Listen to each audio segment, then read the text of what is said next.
गणपती बाप्पा मोरया, पुढच्या वर्षी लवकर या या नामघोषात आणि गुलालाची उधळण करत बेंजो ढोल वाद्यांच्या गजरात गुरुवारी तालुक्यातील 11,740 घरगुती गणपतींचं भावपूर्ण वातावरणात विसर्जन करण्यात आलं। यावर्षी 7 सप्टेंबर रोजी गणपती बाप्पांचं आगमन झालं।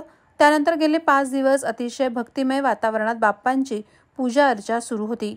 गुरुवारी 12 सप्टेंबर रोजी बाप्पाला निरोप देण्याचा दिवस होता। या दिवशी सायंकाळी 4:30च्या नंतर गणेश मूर्ती विसर्जन स्थळी नेण्यात आल्या।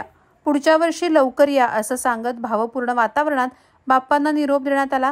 बाप्पांना निरोप देण्याचा कार्यक्रम आणि विसर्जन रात्री उशिरापर्यंत सुरू होतं। लांजा शहरात ओझरपर्या येथे शहरातील बाजारपेठ, शेटेवाडी, सनगरवाडी, भटवाडी आणि परिसरातील घरगुती गणेश मूर्तींचं विसर्जन करण्यात आलं। तर तालुक्यात नद्या, मोठे ओहोळ, पर्या आदी ठिकाणी गणेश मूर्तींचं विसर्जन करण्यात आलं। शहरात गणेश विसर्जन वेळी कोणताही अनुचित प्रकार घडू नये यासाठी चोख पोलीस बंदोबस्त ठेवण्यात आला होता।